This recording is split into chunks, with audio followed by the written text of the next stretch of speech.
Hey, it's about time, huh? Been meaning to do that question and answer video for a long time, and I've just been so caught up in work and friends and family and just, life off of the trail that I just haven't gotten to it. And I apologize. And the good news is I'll probably be back at it and posting because it looks like, no guarantee, I'll update you when I know, but it looks like I will be hiking again and trying again to do that through hike in 2019. But for now, I just wanted to answer the questions that you were so nice to ask me about my first attempt. So let's just get right to it. The first question is from Otis, and he asked, out of the days you hiked, what was your average miles a day? What was your highest mileage day? And then he asked me about lightning storms, and I'll get to that. So my average miles were, I would say, 10 miles a day. I bounced between 8 and 12, so 10 miles a day would be an average for me, obviously depending on terrain and weather and all that. And your highest mile day, he wants to know that. So it was 14 miles, and that's it. And I shouldn't say that's it because I never thought I could hike 2 miles, never mind 14. And if you were following my YouTube videos, you'll know that I was hiking the whole first half on a fractured foot. It was only day 4 or 5 or 6 or something where I started having the pain in my foot, and that's when the stress fracture started.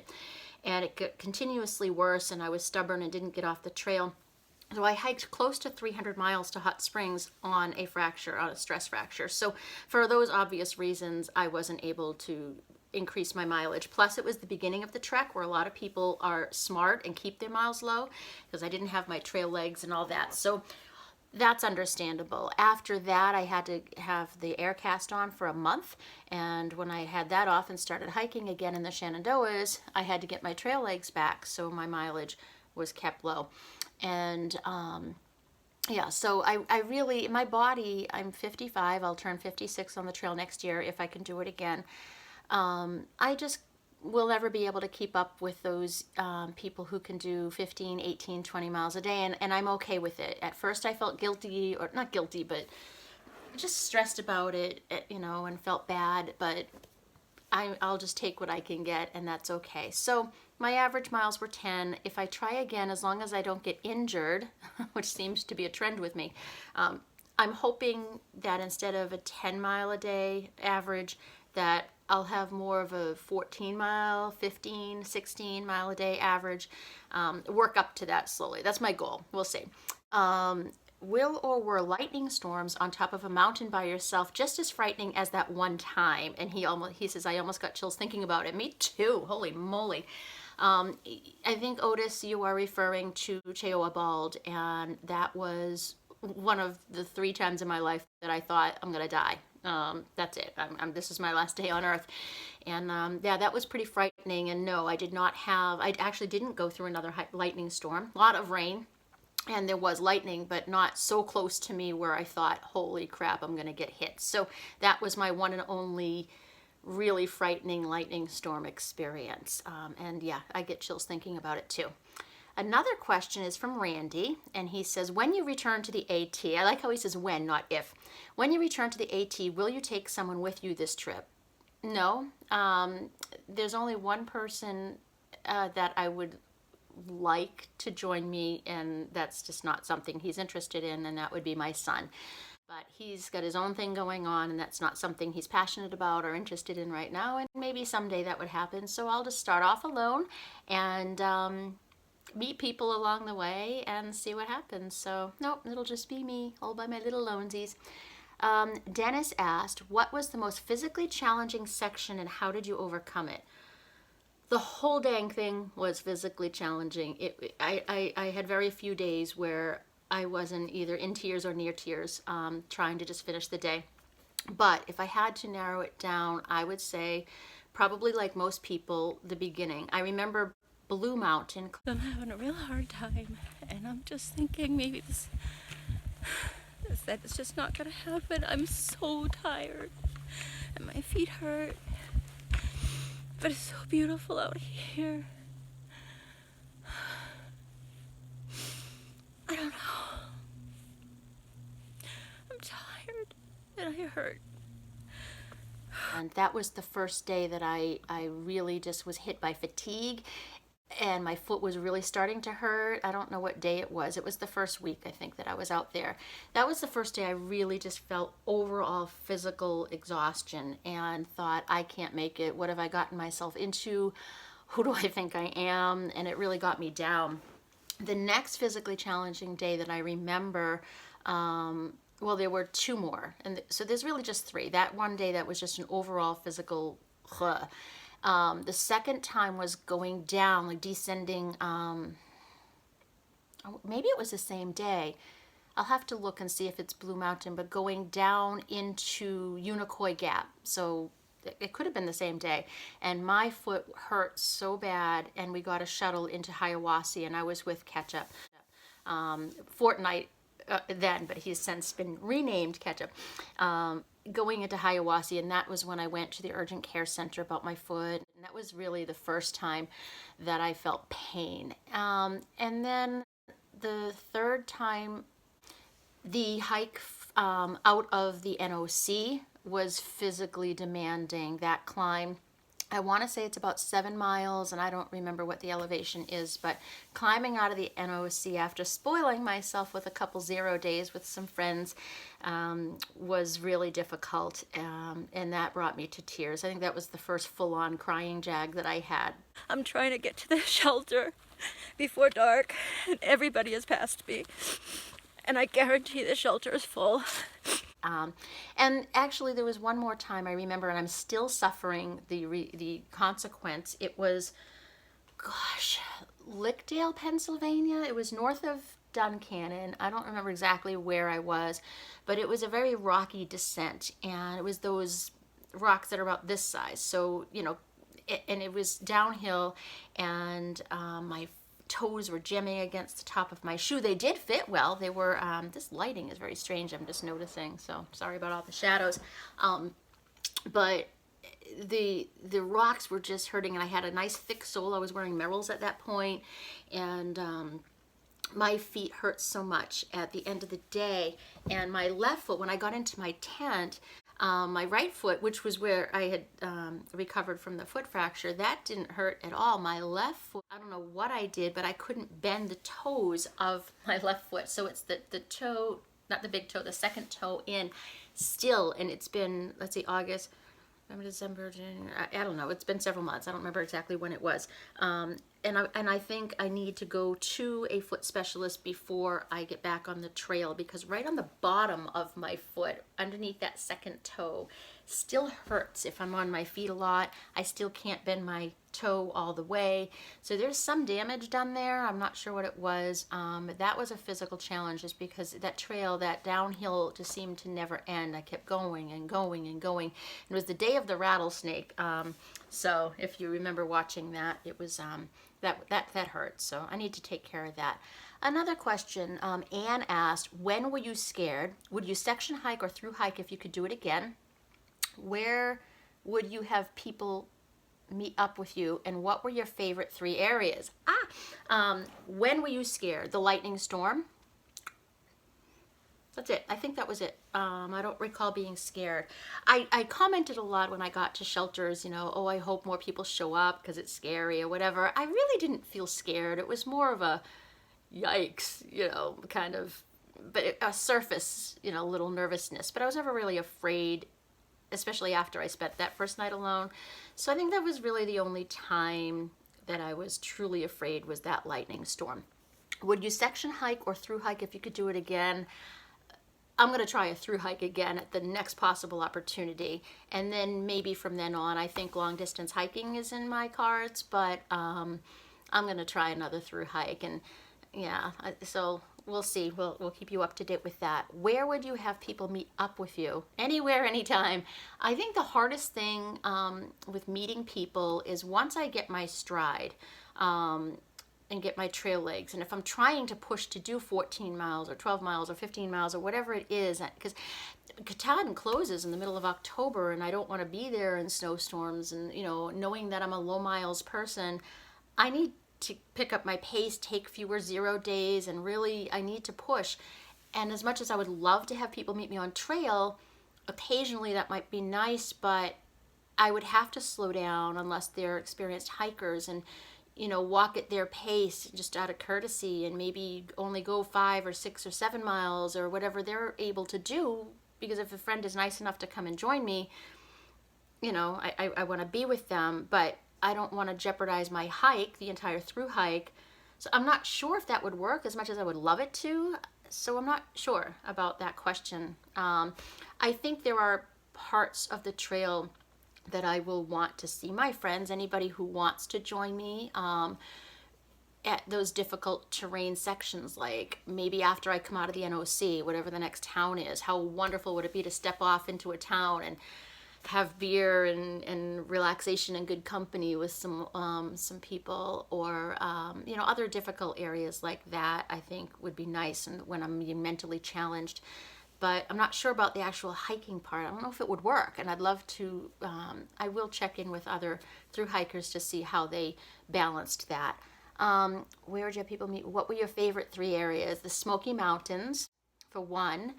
The very beginning of the trail, right from Springer, those first few days. And I think that's because of the excitement. It was so exciting. It was so new. It was a new experience. It was the anticipation and just the vibe all around. So, and I just thought it was beautiful. And it'd be interesting to go back to see if it really was as beautiful as I remember, or if it's just because it was so new and fresh. So the beginning of the trail, that first week, the Smoky Mountains, and my third favorite area, I think the third favorite area would be around the Mason-Dixon line. It was flat. Maryland was flat. It was really rocky, but I was with Diamond Blue, and we just had so much fun. We were just being very silly and going. We had a water crossing, and that scared me, but then I did it, and I was laughing hysterically. That was really fun. Right at the very end. That was so fun. Oh, the cold water felt great on my feet, but it didn't do much to get the dirt off. And just the jokes shared, and it was just an overall good time. Max Patch was beautiful, where I burst into singing The Sound of Music with Not Dead Yet. The hills are alive. So there were a lot of favorite areas, but those are some of the highlights that I remember. Tina said, what gear would you change? Lighter weight, absolutely. So I've already purchased my Enlightened Equipment Revelation bag, so that's going to be a lot lighter. I got a new pad too, the Thermarest. I'll put it in a link down there, because the pad that I had before was not insulated, but I wasn't out in the cold weather either. So I have a new sleeping bag. I have a new pad. They're both more efficient for winter and lighter. And I had borrowed my puffy coat from Footloose, and so I have my own now, the Ghost Whisperer. And that's about it. I have a cook pot I haven't replaced yet, but I definitely need to, because that was just an old one from my basement from, my being a Girl Scout leader. So I want to get a titanium cook pot. But, other than that, that's pretty much it. How did you keep going? How much did your gear change along the way? How did I keep going? I'm stubborn, dagnabbit. I'm stubborn. I don't know how. I just, I took time off to fix my foot, and when I broke my tooth, I went to the dentist, got that fixed. It's still fake. $4,000 for an implant. Not going to happen. It's either that or a hike, so I got priorities. It was my wrist that forced me off the trail. That just hurt too much. So how did I keep going? Just sheer will, to be honest. Even on days, I tended to record myself when I was feeling down, so I complained a lot, and I really hope that my mindset changes next time. It wasn't as miserable as perhaps I made it seem. I really did enjoy myself for the most part. I've discovered that I love the big rock scrambles, so I don't know, I just kept going. But I did step off a lot and take a lot of pauses because it was just so mentally challenging to me. Boredom, loneliness, those are the things that I'm hoping that I will be able to handle better the next time I try. How much did your gear change along the way? I really didn't change anything out except my shoes. I went from the Ultra Lone Peaks when I started, but they were 0 drop, and that was a mistake from me. and I think it contributed, if not caused, my stress fracture. From there, I went to Franklin, North Carolina, and spoke with Rob at Outdoor 76, who put me in Les Sportivas, and then I switched into Merrill's in Northern Virginia because I wanted a thicker sole because I knew I was coming up to the Pennsylvania rocks. And so far, I liked those the best, and that's what I'll start off in next time. But other than that, I sent home my winter sleeping bag, which was synthetic in the summer months, and I changed my pad only because it sprung a leak. I had a Climate Static V, which was fine and comfortable, but it leaked too much to repair, and I just bought something else in Front Royal. And I'd even have to look to see what that was. I think a Nemo, but it's not insulated, so it's not appropriate for me. But no, I really didn't change anything. Chris Aconi, how did I manage resupply? Oh, that would be a good question. That was really expensive, and I need to readjust that. I didn't mail myself anything. Except a couple times along the way. The hardest thing for me is the expense. I would go into a town and go to Walmart or, wherever, and I would be, because I was alone, it would be easier if I had other hikers. If I went with 3 or 4 friends or even one other friend, and we could split things, like buy a box of oatmeal with the 8 packets, and my friend could take 4 and I would take 4, or to split a box of crackers, or things like that. But I was alone, so I ended up carrying a lot of food because I didn't want to waste money. I'm on a budget. So let's just use oatmeal for an example. I'd buy oatmeal and I would carry the whole thing.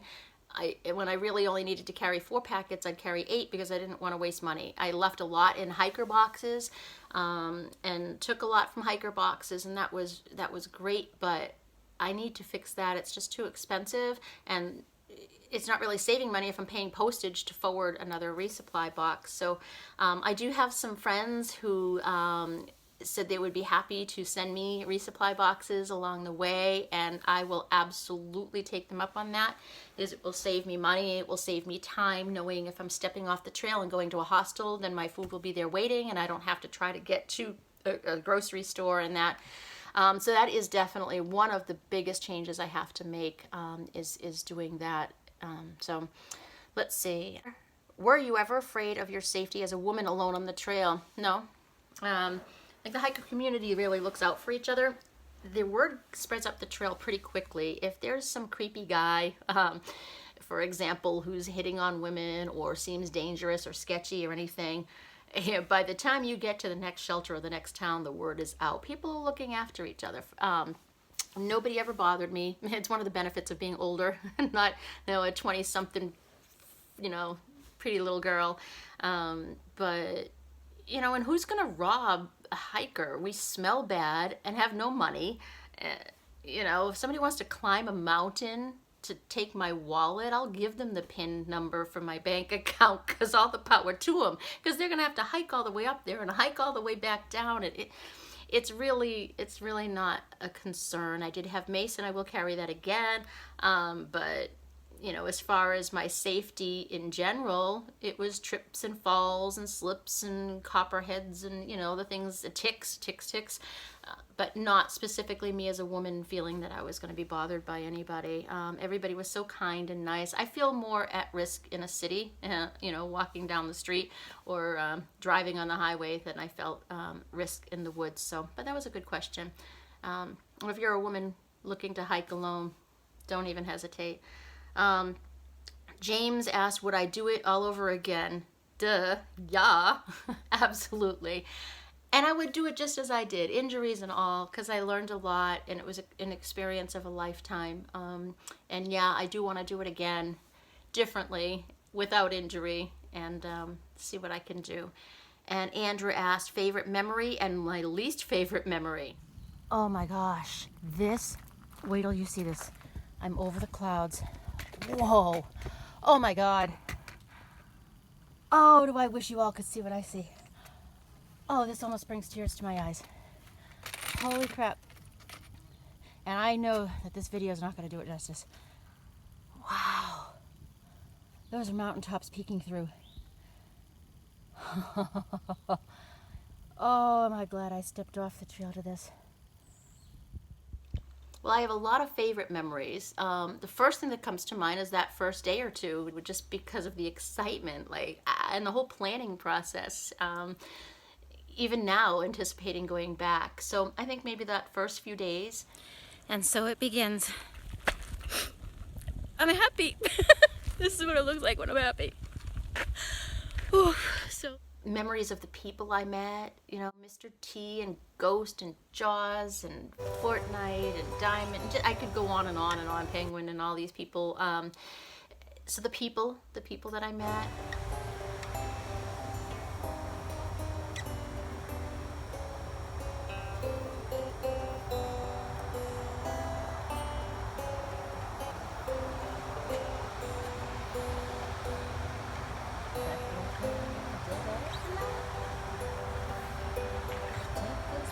No, it's wrong one. Yeah, you're right, I'm wrong.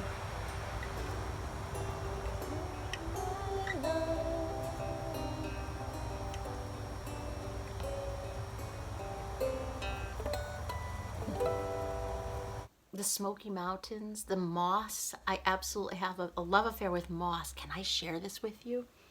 This is so exciting. Christine and Brenda, two people that followed my journey and noticed that I just have a love affair with moss. I just love it. I touch it. I smell it. And it's so beautiful to me. And look at this. Look at this ring. I received this in the mail just about 2 or 3 days ago. It's silver, and that's moss inside. They saw this online and knew that I loved moss and sent it as a Christmas gift, and that just touched my heart so much. It's such a meaningful gift, so thank you to the two of you for thinking of me. My least favorite memory, hurting my foot. That just hiking on a very painful foot and feeling bad about that and down and like I was an imposter the whole time because I'm limping and everybody else hurt and they kept hiking and here I was, limping along. So that's my least favorite memory. But those are all the questions that I received, and thank you for taking time to ask the questions. And if you have any more, leave the comments below and I'll address them for sure. And I will update you soon with some gear reviews and hopefully an announcement once I can confirm that I'll be going back.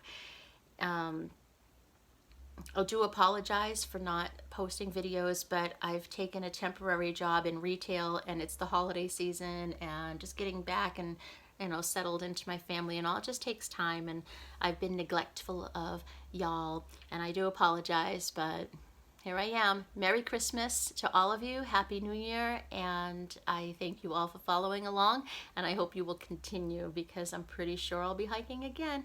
Merry Christmas. Ho ho ho.